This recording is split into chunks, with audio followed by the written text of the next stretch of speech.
بسم اللہ الرحمن الرحیم۔ السلام علیکم۔ 22 رجب معزز حضرت امام جعفر صادق علیہ السلام۔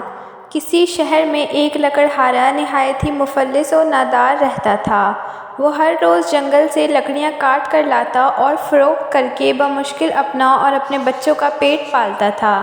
افلاس سے تنگ آ کر ایک روز اس نے اپنی بیوی سے کہا کہ برائے روزگار باہر جاتا ہوں، عجب نہیں کہ پروردگار رحم فرمائے اور ہماری مصیبت دور ہو۔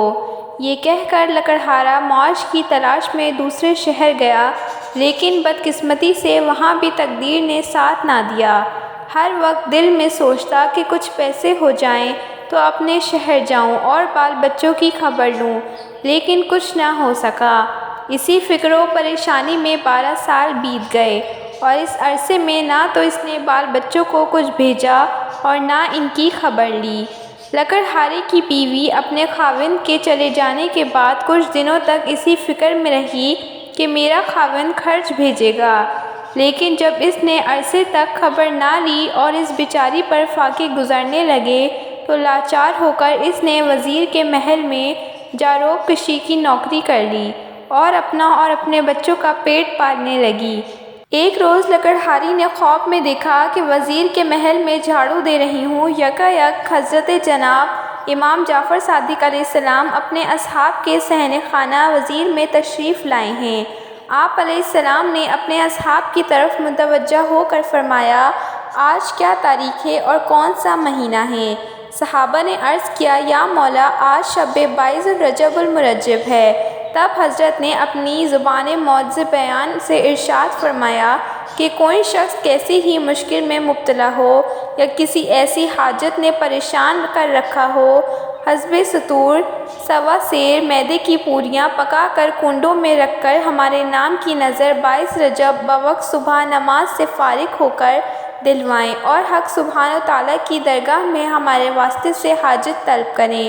جس وقت خواب میں لکڑہاری نے حضرت کا یہ کلام سنا، اسی وقت بصدق دل نظر کرنے کی نیت کی اور 22 رجب کی صبح نماز سے فارغ ہو کر اس نظر کو موافق حکم جناب امام علیہ السلام پورا کیا۔ اب ذرا لکڑہاری کے شوہر کا حال سنیے۔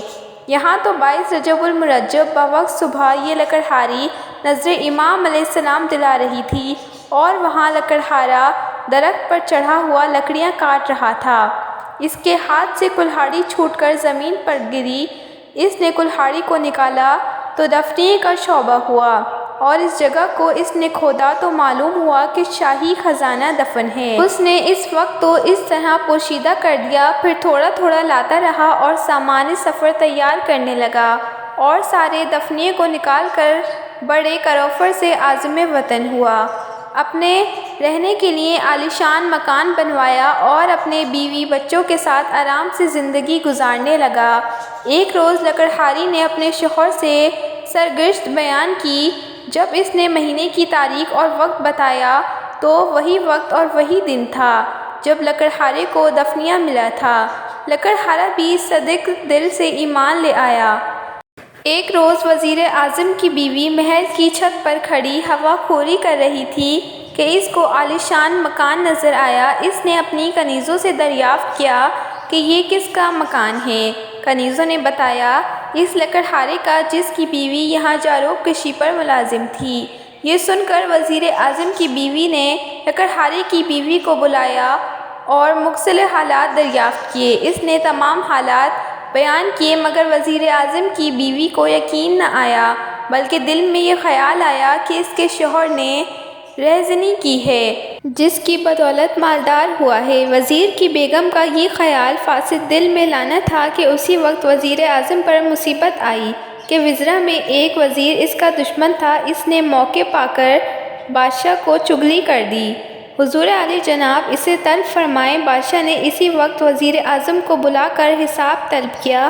وزیر اعظم صحیح حساب نہ دے سکا، چنانچہ بادشاہ غضبناک ہو گیا۔ وزیر اعظم کا سارا مال و اسباب ضبط کر لیا گیا اور اس کو اور اس کی بیوی کو نکال باہر کیا۔ وہ دونوں بھوکے پیاسے چلے جا رہے تھے کہ تربوز کا کھیت نظر آیا۔ وزیر اعظم نے اپنی بیگم سے 2 درہم لے کر جو اتفاق اس کے پاس رہ گئے تھے، اس کا تربوز خرید کر مال میں باندھ لیا کہ کسی جگہ اطمینان سے بیٹھ کر کھائیں گے۔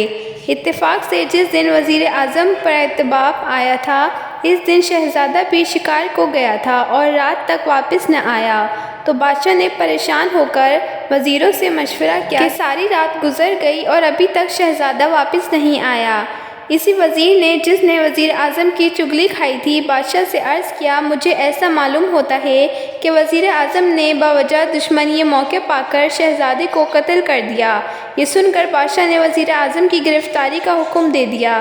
سپاہی گئے اور وزیر اعظم اور اس کی بیوی کو پکڑ لائے۔ اس وقت تک وزیر اعظم نے تربوز نہیں کھایا تھا، بلکہ اسی طرح رومال باندھا ہوا تھا۔ اس حالت میں گرفتار ہو گیا۔ بادشاہ نے دیکھا کہ رومال سے سرخ خون چھلک رہا ہے۔ رومال کھول کر دکھایا تو بادشاہ کی نظروں میں شہزادے کا سر نظر آیا۔ بادشاہ اپنے بیٹے کا سر دیکھ کر رونے لگا اور حکم دیا کہ رات بھر وزیر اعظم کو قید میں رکھو، صبح اس کو قتل کر دینا۔ وزیر اعظم اور اس کی بیوی جیل خانے بھیج دیے گئے۔ وزیر اعظم نے اپنی بیوی سے دریافت کیا، یہ بات ابھی تک معلوم نہ ہو سکی کہ ہم پر یہ ناگہانی مصیبت کیسے آ گئی، کون سا گناہ ہم سے ایسا سرزد ہو گیا جس کی سزا بھگت رہے ہیں۔ اس وزیر اعظم کی بیگم نے لکڑہارے کا قصہ منوعاً بیان کیا اور کہا کہ مجھے اس نذر کا حکم امام جعفر صادق علیہ السلام کا یقین نہ آیا۔ وزیر اعظم نے اپنی بیوی سے کہا کہ اس سے بڑھ کر اور خطا کیا ہوگی کہ تو نے امام جعفر صادق علیہ السلام کے حکم کو جھٹلایا۔ توبہ کر، امام کا فرمانا درست ہے۔ اگر دونوں رات بھر یہ وزاری کے ساتھ اپنے گناہوں کی معافی مانگتے رہے، صدقے دل سے اس نیاز کی نیت بھی کی، خاوند عالم نے ان کی دعا قبول کر لی اور اعلیٰ صبح شہزادے نے شکار سے واپس آ کر بادشاہ کی قدم بوسی حاصل کی۔ بادشاہ نے شہزادے کو محل کے اندر جانے کی اجازت دی اور وزیر اعظم اور اس کی بیوی کو طلب کیا اور رومال سر کو بھی طلب کیا جس میں برائے تربوز شہزادے کا سر نظر آیا تھا۔ اس رومال کو خود کھولا اور دیکھا کہ اس میں تربوز ہے۔ بادشاہ سخت متعجب ہوا اور وزیر اعظم سے دریافت کیا کہ یہ کیا معاملہ ہے۔ وزیر اعظم نے جو قصہ اپنی بیوی سے سنا تھا منوعاً بیان کر دیا۔ بادشاہ نے یہ سن کر لکڑہارا اور اس کی بیوی کو طلب کیا اور ان سے حالات دریافت کیے۔ انہوں نے تمام حالات بیان کر دیے، جن کو سن کر بادشاہ بھی صدقے دل سے ایمان لے آیا اور وزیر اعظم کو پھر اپنے عہدے پر فائز کر دیا اور چغل خور وزیر کو سزا دے کر نکال دیا۔